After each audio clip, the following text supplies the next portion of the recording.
Hello YouTube, this is JVSP Interior Designers.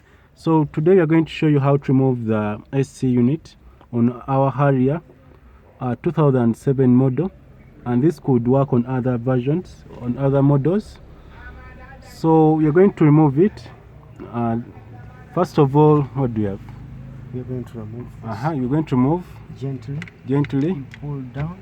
So if you followed our video down, remove the radio unit, and this step here we're going to show you how to remove.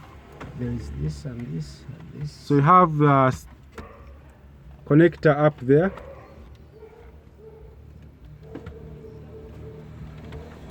Gently remove it. So remove the connector gently, and then the AC unit will be out.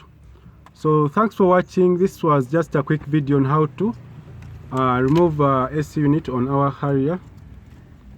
I'm going to stop from